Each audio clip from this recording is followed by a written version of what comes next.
Maybe. On my end, it says it's live. It's not yet. There we go. Good morning, everyone. This is Danielle and Tim with ND Out Loud, and we are here talking about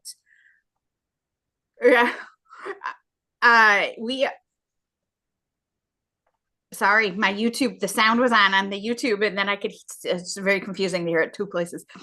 We're talking about diversifying hiring practices and making the barriers to applying for jobs easier. Because let me tell you, I talk to so many clients about that right now. Yeah. As a workforce expert, and I've brought this up in previous conversations, the numbers are such that employers really have no choice in going about changing the hiring practices. And even though there's no choice, they're still doing the same old thing. I think it comes having independent voices like myself and Danielle is a big part of constantly putting the message out as much as we can to employers, large and small, that they need to start changing and that they need to bring in experts like Danielle and myself to really just help put, just having an outside voice, it's independent voice where there's no bias, there's no, it's just we have the numbers, we have the data to really help them with understanding what they need to do. And like we talked about in previous conversations, you don't need to change everything. You just need to tweak how you go about current practices. And so that's about what we're going to talk about today in terms of other things as well. Yeah. So diversifying your hiring pool that you're hiring from is a huge need. There's so many people that see something that's very near and dear to me is obviously working with the neurodivergent population is job hopping. Extremely intelligent autistic and ADHD engineers, specifically high level PhD level type education clients of mine have a hard time because people will see multiple jobs on their resume. And there's a reason for that, because autistics and ADHDers look at a job as a learning opportunity. They go in, they learn in less than 10,000 hours, become an expert at something. And unless a company offers them up levels or growth or training or something, they get bored and they feel that it's not worth their effort to continue to contribute and not be expanding their knowledge. So they move to the next job. Yep. And then, statistically speaking, the average time that people have in a job in today's economy, 3 to 5 years. Mm-hmm. And I mean, back in our parents, our father worked the same job for 36 or 37 years. So like there's obviously tweaks and like the landscape is different and that's what it is. But the main thing the thing in that though is the fact that employers really don't treat their employees very well. And so you have people bouncing from job to job. And the amount of time that it takes to train an employee to get them to a place of knowledge with that particular employer is about 18 months. And then basically another 18 months after that, they're gone and onto the next job.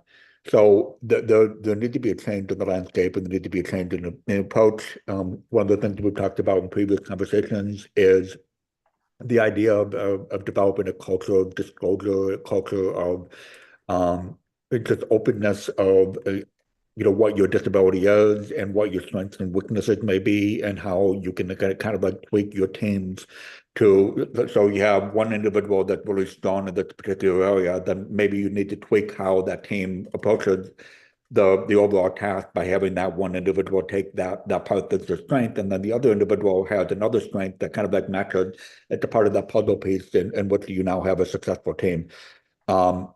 Because right now, and I'll sound like a broken record in saying there is a worker shortage that's currently standing, and it's only going to get worse. And like worse is kind of a negative term. It is what it is. The landscape is changing.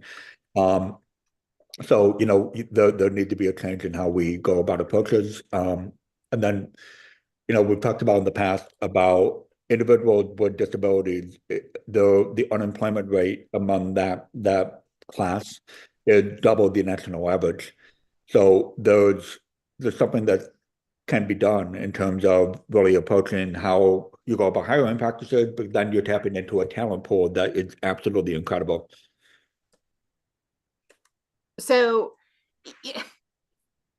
there's so much to understanding who is out there to be hired, where the talent is, how to actually hire good talent. Because let me tell you, they're not looking for jobs on Indeed and LinkedIn. They're just not. And when your hiring practices include a 25-step interview process, the interview processes that I've been hearing from my clients and just online talking to people is insane to me. When I started working for HP and I got a higher level job with HP, it was 2 interviews. An interview with the HR person and an interview with my direct manager. End of story. And Yep. it took less than 3 weeks. Yeah, yeah. That's interesting. Like, we're in a place where AI has kind of like taken over the world. In many ways, it's a good thing, but taking the human approach out of the hiring practices had been a problem for the last few decades, and we need to get back to the human connection, and just that personal touch. Like we've had basically AI, it's not necessarily a new thing. It's become more prevalent and the thing that we're talking about more these days, but AI has been around since the 90s, where you would have a 35, 40, 50, 80, 200 questionnaire, personality profiles, and then it would go through a filter, and this application would be thrown out, and this one would be put through, and then the human component is gone. So it's interesting, like how we're in a place in which we're so AI centric, but more than ever, we need to have a more personal human touch when it comes to hiring practices. Well, and that hiring practice of using those stupid forms where you submit your resume and then you have to fill out your resume line by line again is one ridiculous. That is an issue for most adults. I don't care whether you're neurodivergent or not. Just, are you kidding me? You're wanting me to fill in the same information that you have on a PDF. And it's only the PDF that your stupid system is going to look at, and it's going to kick out because you don't like how it's formatted. You don't like how the file name, you don't like, and the things that these systems don't like are ridiculous. So hiring practices have become so far out of reach for most people because you have to hire a resume expert, which if you just lost your job or are looking to increase your job, you don't have time to hire somebody. One, it's expensive. Two, it's a time thing. And three, even they aren't guarantees that your resume is going to get through the stupid scanner. And then you have to apply. I have a client who has been looking for a new job. She has a full-time job. She's stable, but she's looking for a new job because she's in an extremely toxic work environment. And 900 applications is how many applications I've had her fill out. She's done a total of 60 interviews. One interview has been going on for 3.5 months. Yeah, yeah. One interview process. Not long ago, I had an Uber driver. I don't remember where I was coming from or where I was going, but the Uber driver was working Uber because she was waiting for 4 different applications for a project management position. That's her area of expertise. She went to school. She got all the certifications, master's degree in the field. Definitely qualified. Again, I don't know like some of the mitigating factors in her background, but she had 4 different positions that she was waiting for, and it was 6 months that she had been waiting for the 4 companies to get back to her on a yes and no on whether she was getting the jobs or not, and they were just bringing her along this whole process. So she's now an Uber driver. I wonder how many other people are in the gig economy because of the hiring practices with the large corporate employers. So many. Like I have multiple clients who started their own businesses. I had one client 3 years ago who was trying to apply for jobs, highly qualified, like extremely qualified. But again, they changed jobs every 2 years. So that didn't look good on their resume. They were having trouble with that. Ended up starting their own business, and they're now a six-figure business owner Yeah. and aren't going into the workforce. And we're seeing more and more of that with millennials and Gen Zers, that they're not even bothering to try to go into the workforce. They try to apply, they apply for a couple hundred jobs, they hear nothing, it's too hard, it's ridiculous. And they're like, I went to school for this, I know how to do this, I'll just start my own business, which is going to, one, that's amazing for our economy. Two, it's horrible for big business. So yeah, it absolutely is. How many talented people have they lost to the gig economy or entrepreneurship? Which again, entrepreneurship is a great thing. I'm one, you're one. It's good, but there are just massive numbers just people that need to be with these big employers if they want to continue to grow. Um, and they're loads of talented people. One of the things that I wonder, and I'm just putting a question out there that I don't even know if there's an answer to it. Maybe you know. I wonder how other countries are approaching this. Is this an American problem or is this a worldwide problem? This is more of an American problem. I have clients in other countries, and this is more of an American problem than it is in most other countries.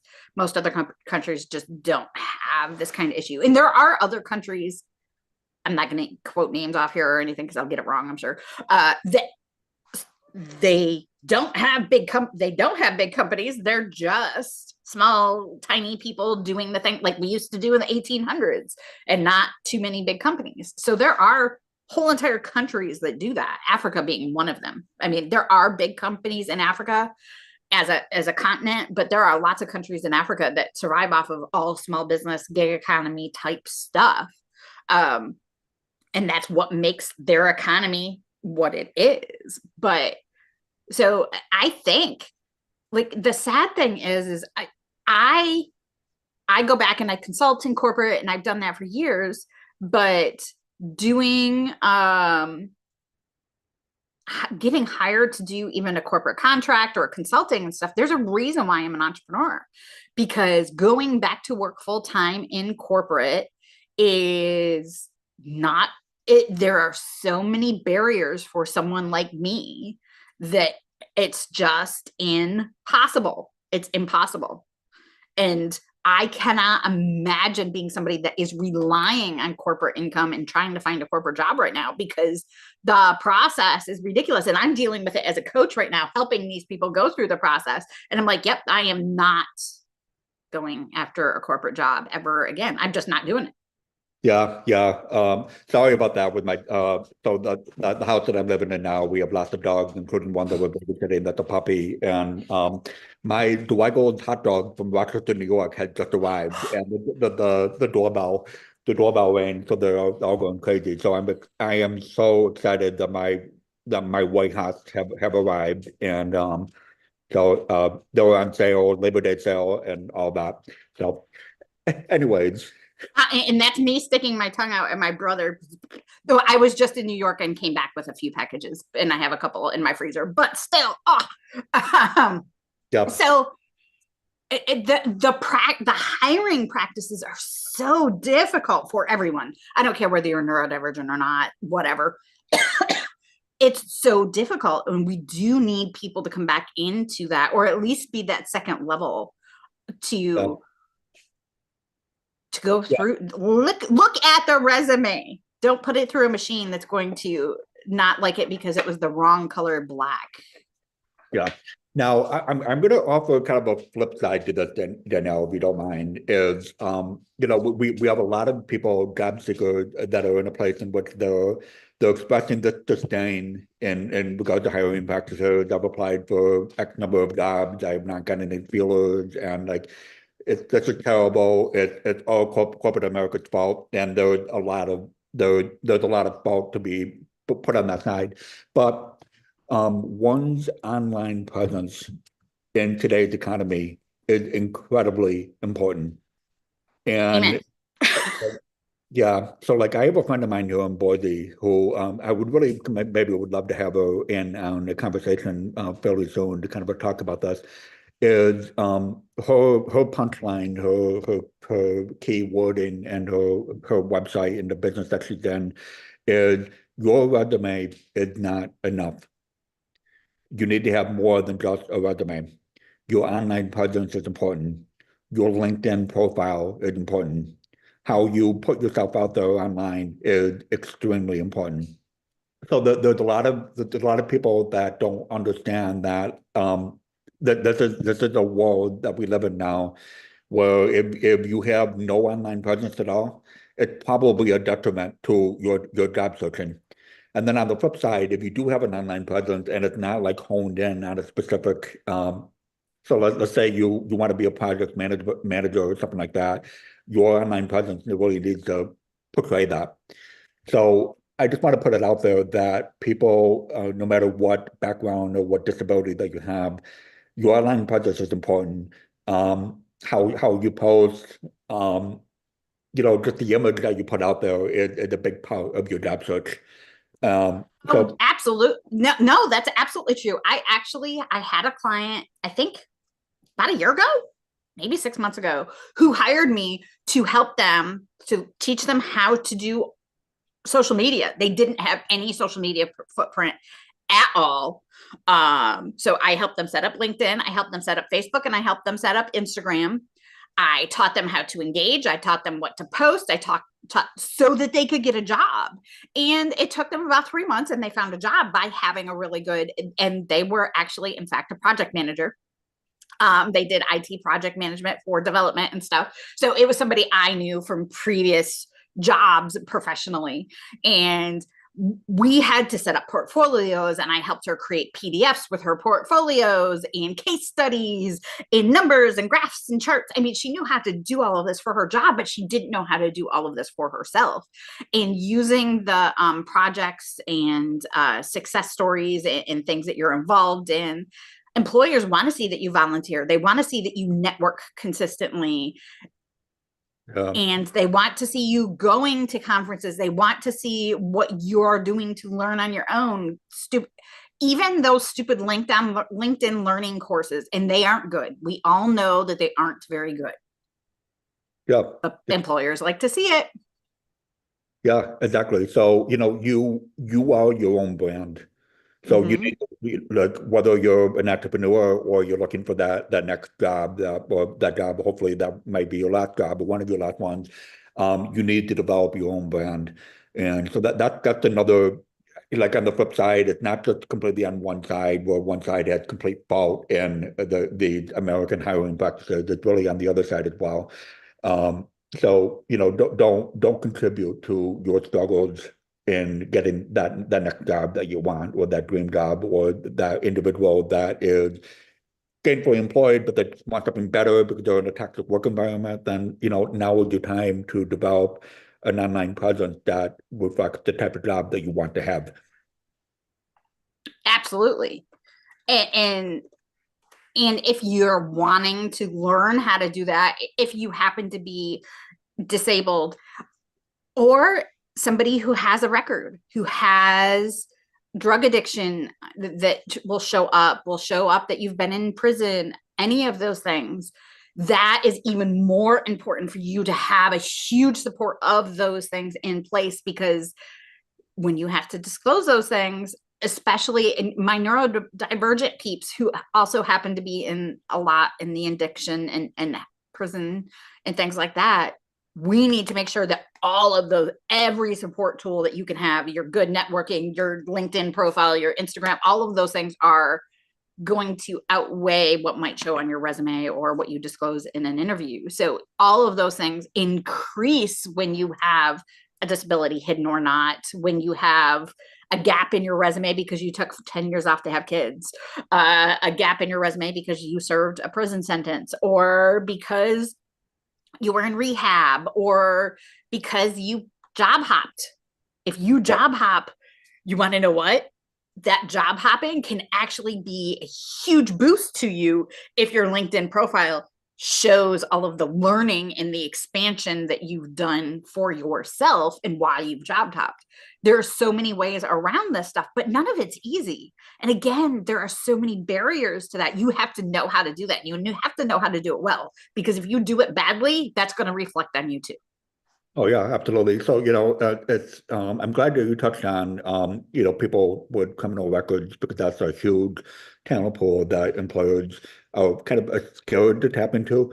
And I get like there are certain spectrums of a criminal background where I can understand where employers may not want to touch on hiring individuals with those types of records. I'm not going to refer to them, but like what I'm talking about. And we know that as a result of some criminal justice reform that's been happening on a nationwide scale, that there are tens of millions of people that have been brought back into the economy that are those that, had they carried a gram of marijuana in their pocket 15 years ago, and now they've been in jail, and, it was the third strike, and, that sort of thing, where they're non-violent offenders.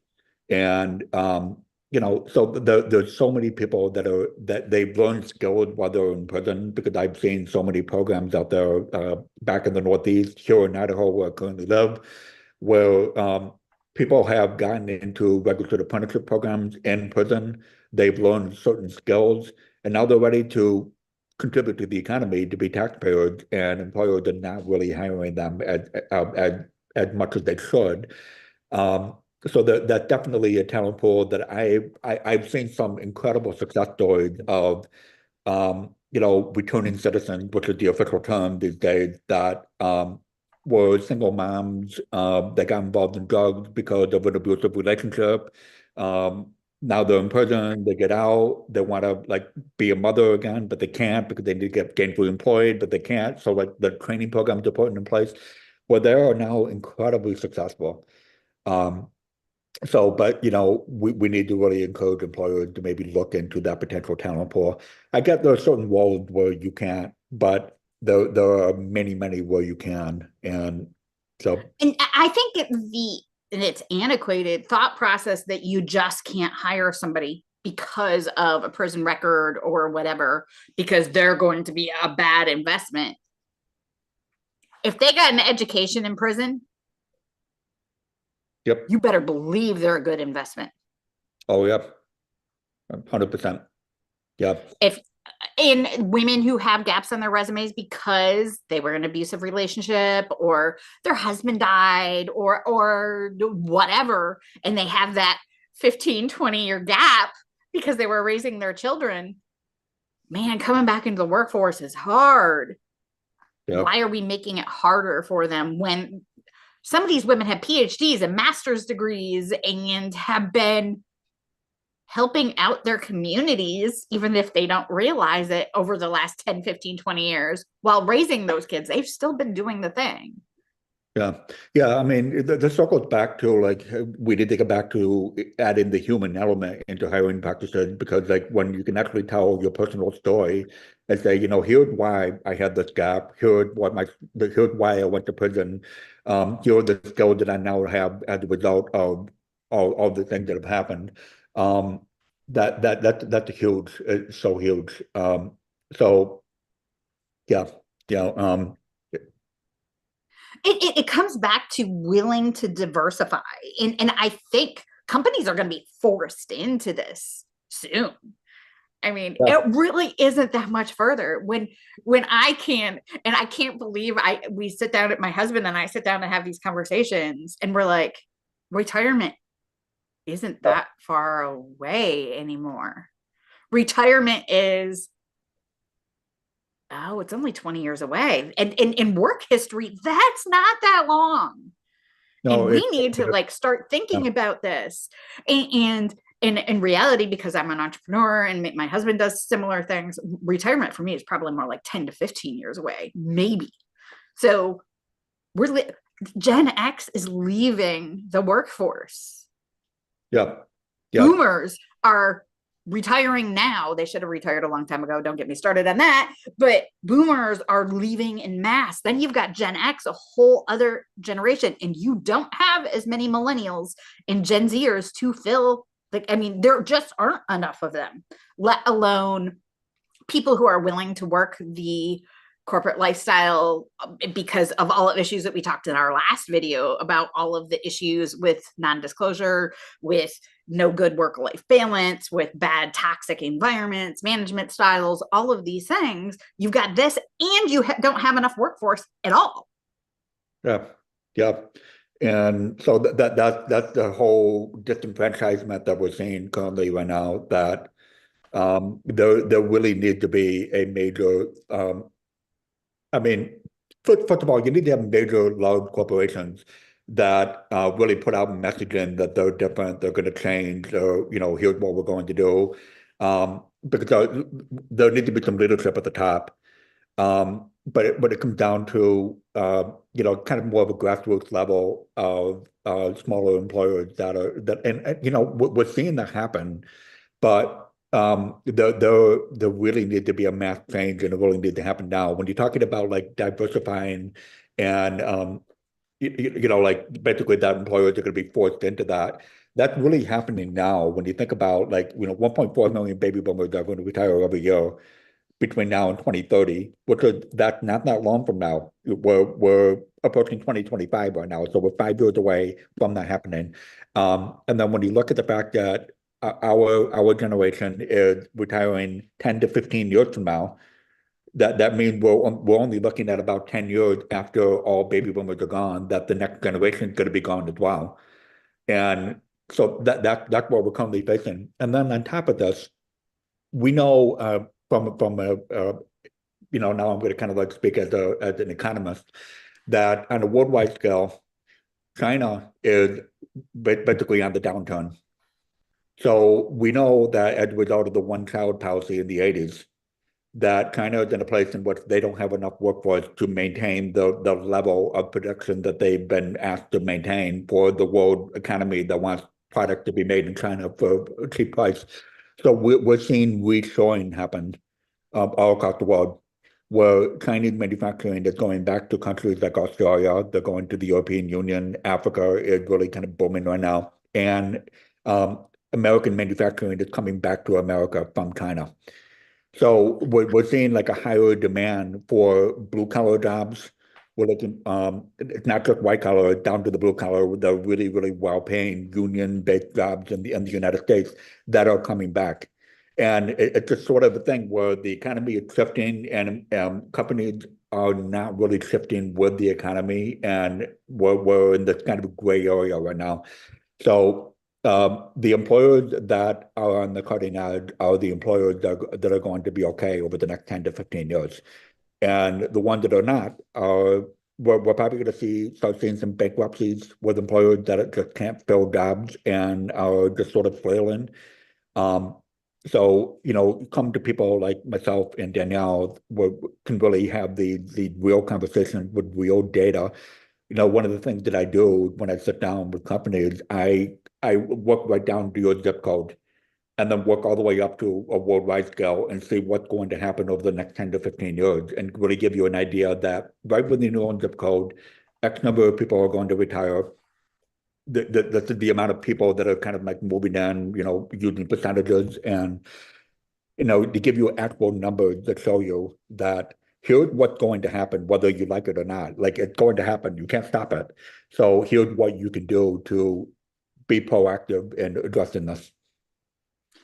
And we come in, we do the same. We show you who you currently have, how to develop that talent, how to strengthen that talent, how to hire better talent, and where to look for that talent. So Tim, what Tim does and what we do kind of combines, and then we will support your talent so that they want to stay working for you, that we are there as a benefit, as part of their benefit package, to help them expand and grow and be better employees, because you don't want your employees burning out. If your employees are burning out, job is only part of that. Job is only part of that burnout. Home life balance, time management planning, all of these things all go hand in hand. And companies can't just offer one piece of it anymore. You've got to look at a employee holistically. And that's where we come in with actual data. We have our own survey where we're coming in and evaluating who you have, what their strengths are, what their weaknesses are, boosting all of the strengths, increasing and growing weaknesses so that they become less of a weakness, all of these things. And that is so necessary in companies to, one, talk about having that available to people incoming so that they know that they're well supported, because that is why so many young people coming out of college or even getting ready to go to college are already disenfranchised. They do not want to handle it. They don't want to do the thing. Yeah, yeah. And so, like one of the things I think can be a definite topic for discussion next time is that work-life balance and the holistic approach to hiring as well. I think that's a whole other conversation that we can have.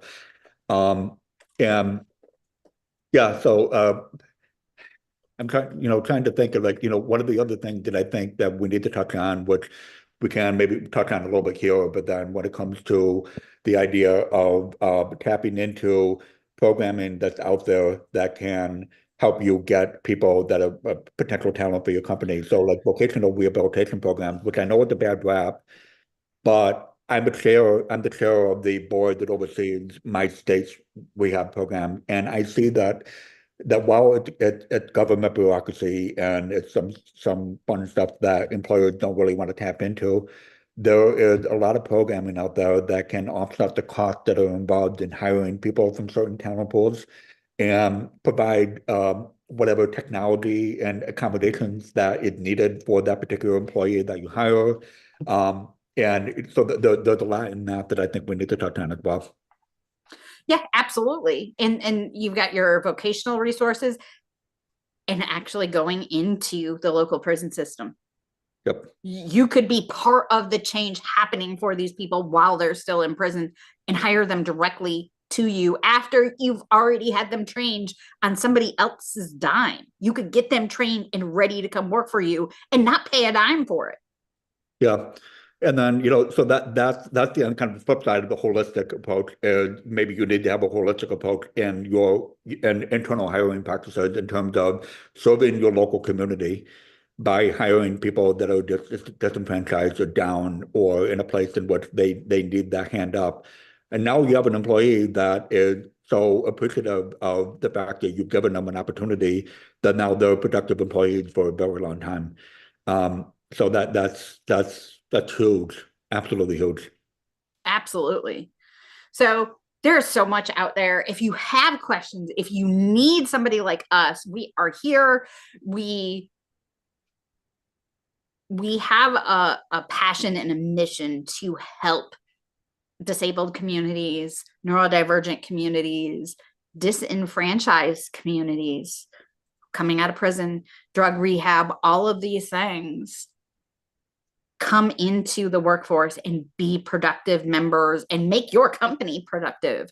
And we're here to support that whole entire process. So if you would like to reach out to us at ND Out Loud, info at ND Out Loud. You will reach my team and I, and we can absolutely help you. If you have any questions, just ask below the video, message either Tim or I. We're always happy to answer your questions. Thank you for joining us today, and we will be back next week, and we will be talking about work-life balance and the holistic approach to hiring next week, because it really is, there has to be different practices in hiring, and it's not just the human element, it's a work-life balance. And those conversations need to happen before you're even hiring somebody, and be part of company conversations and websites and programs. Yep, and then we're also going to talk about the Buffalo Bills and whatever happens next week. So we can skip the Buffalo Bills conversation. I could care less. You have an amazing day, everyone. And if you need anything at all from us, please always ask. Have an amazing